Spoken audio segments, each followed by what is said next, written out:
Hi, and welcome to Fun Friday. This is Miss Brenda, here with another fun story for today.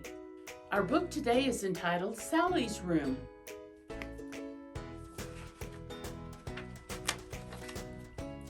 Late one morning, as Sally got ready for school, she stepped on a stegosaurus. Then she stepped on a triceratops. She couldn't find her colored pencils, and she couldn't find her favorite sweater. Sally left the house that morning in a very bad mood. Sally's room was in a bad mood too. The lamp spoke up. "What are you laughing at?" It glared at the globe. "You've got socks on your head, ha-ha," explained the globe. "You've got both socks on your head," said a clock with no batteries. "Never mind that," yelled a chair. "Look at me. Who could sit on me? I'm stuffed. I'm going under." "Ick," said a fishbowl that badly needed scrubbing. "Yuck," said a peanut butter sandwich. "That's nothing," said the bureau. "Just look at that bed." Everybody looked at the bed. Now the bed began to squirm. "What's wrong with me? I'm very comfortable the way I am." "Sort of," said the bed. Some checkers fell out. An almost complete jigsaw puzzle fell out. "How can you possibly be comfortable?" they yelled, "with crayons and dinosaurs and scratchy doll clothes all mixed up in your sheets?" "Come to think of it," said the bed, "I could use a little house cleaning." "We all could," stated the globe. "Exactly," said the clock. "It is time for a change." "Let's go find Sally right now," they all shouted. "Let's tell her just how we feel." Sally's messy room marched out the door and down the street, through the center of town, past the corner market, past the library, past the fire station, and up the long driveway to school. People almost fainted when they saw it. Even dogs and cats ran away fast. At the school, the custodian got excited and fell into a bush. The principal screamed. Squeezing through the front door was not easy, but Sally's room was determined. It got in. Down the hall and up the stairs it went, looking for Sally. The teacher, Mrs. Lucati, had just asked the class, "What is the capital of Brazil?" Sally knew the answer was Brasilia. She raised her hand. Mrs. Lucati called on another person, and that's when Sally saw something familiar in the hallway. It was a lamp passing by, a lamp with socks hanging down. It looked like her lamp, her socks. Sally's face turned as white as a sheet, which is what fluttered by next. "Oh," said Sally. "Oh," said Mrs. Lucati when the door burst open and an unmade bed fell in. "Wow," said the whole class when a bureau crashed in on top of the bed and a lamp came next and play money and plastic horses bounced all over the floor. Mrs. Lucati stayed cool. "People," she said, "please take your seats. As you can see, we have a problem here."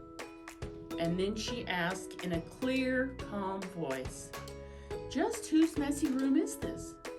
A couple of kids raised their hands thinking it was their room, but it was Sally who stood up and said, "It's mine. It's my room and I like it that way. I know where everything is." "Yes," said the lamp, "it's your room, but you can't find anything." "I can too," answered Sally. "You couldn't find your sweater this morning," said the fishbowl. The globe said, "You couldn't find your colored pencils and you needed them for your map of South America." Now Sally didn't know what to do. She stared out the window. "Wait a second," said the clock. "Look at Sally's desk."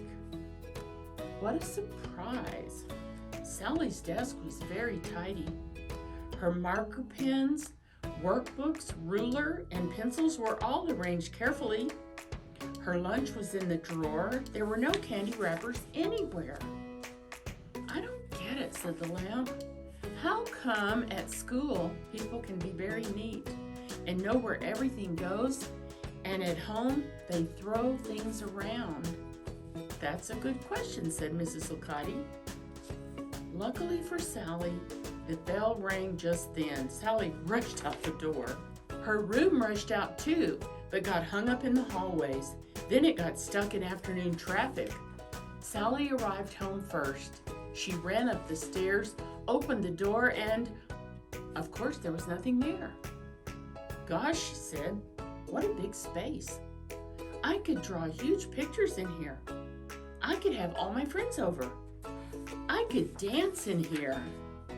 Sally began to twirl and spin gracefully as a swan. She was a famous ballerina in a beautiful dress, dancing on the stage in front of everyone she knew, until her room barged through the door and spread out all over the place. And that was when Sally got a great idea all by herself. Okay, she said, it's time for a change. I have important things to do. I need more room in this room. But the first thing Sally did was find a large box for toys and clothes to give away. She packed them carefully so that other children would like them. This game was fun when I was little, Sally thought, but now it's boring. Then she picked up all the underwear, socks, pajamas, shirts, shorts, skirts, pants, dresses, and blouses that needed washing. They went into a big laundry bag. Now she could see the floor again.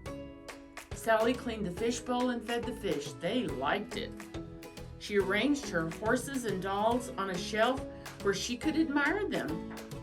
She put all her art supplies in one place so she could make drawings or clay monsters whenever she wanted.